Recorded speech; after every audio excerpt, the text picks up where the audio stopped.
Imagine a brilliant student who outshines his peers, snags the first rank in metallurgy awarded by the President of India in 1978. Picture the same person enjoying a lucrative career in the US, only to leave it all behind at the request of the late Prime Minister Vajpayee ji, venturing back home to start a metal forging company. Then picture a series of ups and downs, a crippling strike, the looming threat of bankruptcy, and a miraculous rebound from negative 20 crores to build a company worth over 250 crores.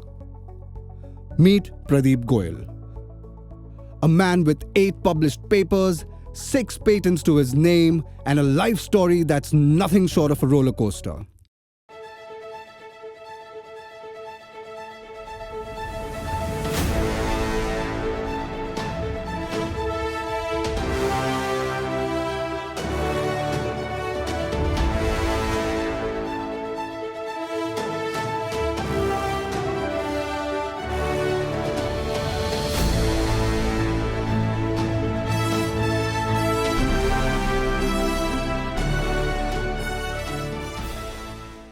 Pradeep set his sights on IIT, the prime institute at that time. And when time came to choose, his father Ved Prakash Goyal nudged him out of his comfort zone, pushing him into IIT Kanpur.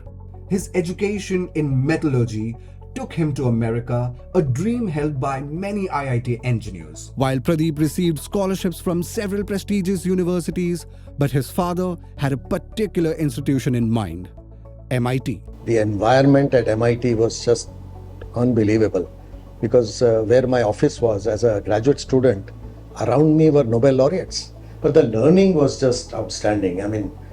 But his journey to land a job was filled with hurdles. I had applied to many companies, 100 companies, didn't get any response. It was all the issue of green card. If you don't have a green card, you don't get a job. Despite the odds, he finally received an offer. But it was not in the field of metallurgy. It was in a field of making gases. And with that, I traveled for 3 years across the length and breadth of US, Canada, Mexico, to try and sell industrial gases. Pradeep's life took a dramatic turn in 1982. During a meeting with family friend Vajpayee ji, the former Prime Minister of India, when he posed a challenging question. He says, "Who paid for your education?"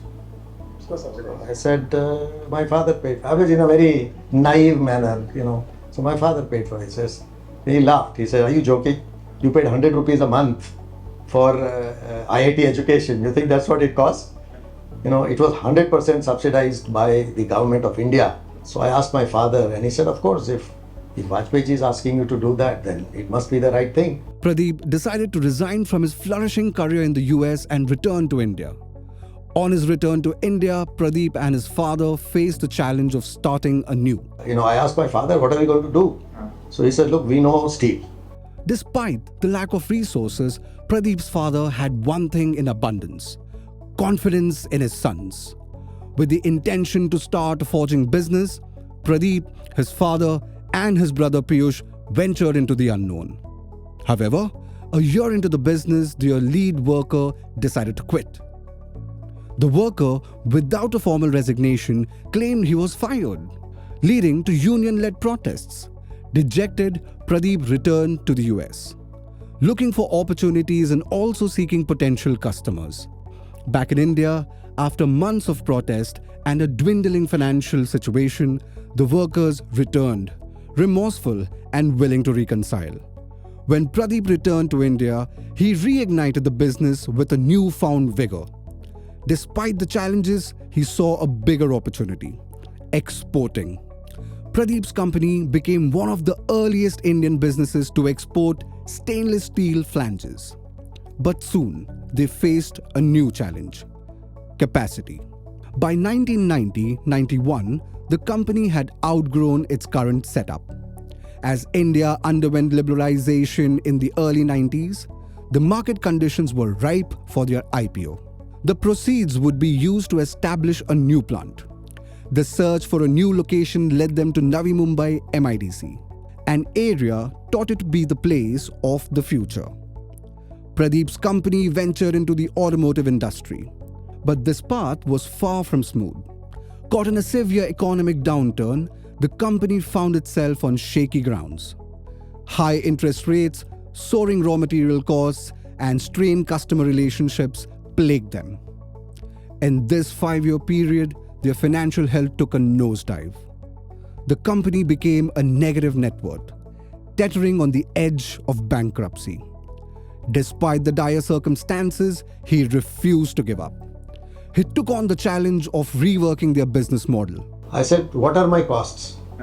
If I have to pay 19% interest, I have to have 10% profit and all those things. Then my raw material cost cannot be more than 50% of my selling price. Just broad numbers. Correct. So I looked at all the components that I was manufacturing. And anywhere the raw material cost was more than 50%, I said, "Baar karo."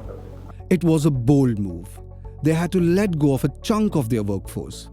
But this decision allowed the company to stabilize and eventually start making profits. In 2005, a significant turning point arrived for Pradeep's company. A major customer, Emerson, delivered a blunt message. A couple of their directors came here and said, "Mr. Goyal, we love you, but we don't like your company." What happened? He said, "You never supply on time. Our expert on lean management will come here for 1 week, but you have to listen to him." This marked the beginning of a transformation. Soon after, the company was recognized by Emerson for being the most transformed company. As the relationship with Emerson strengthened, the conditions became more stringent. We've started 4 or 5 warehouses in different parts of the world, so that from there we can ship very quickly. Today also, we are 98% on time. So we had to look for some company to invest. So we did that in 2014-15 timeframe. They made a strategic move to invest $2 million for 50% stake in the company. But in 2015, a sudden drop in oil prices shook their new business, causing major financial strain. The oil price went from 130 to 30. So whatever investment we had made in US just died, plummeted. So I was very open-minded with both my sons. I said, "You do what comes. Don't think Pradeep Metals is your baby to handle." His journey isn't just about building a successful business. It's also about giving back to society. So my father charted out a social work for me. He committed himself to educational initiatives, specifically the Ekal Vidyalaya Foundation. We are running tribal schools in the tribal areas in the country. We almost came up to 100,000 tribal schools. When GST was introduced in India, many small businesses were left uncertain and anxious. His company took up the responsibility to set up the GST systems for them, ensuring that all his vendors were GST compliant. We keep on bringing sessions to them here. Okay, how do you improve yourself? हम लोग जो internal improvements करते हैं, we call them here and teach them those improvements. His effort in supporting his vendors goes to show that business is not just about profits.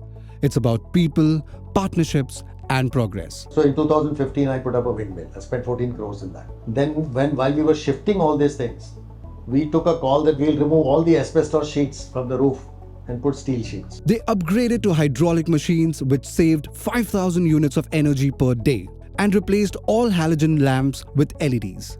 I put a 3 megawatt solar. It's coming up in June. So fully green energy. Pradeep Goyal's journey in business teaches us many important lessons. Mr. Goyal, a proud patriot, gave up a profitable career in America to follow his entrepreneurial spirit. He listened to the valuable advice, especially from his father, which helped him make tough decisions and overcome challenges.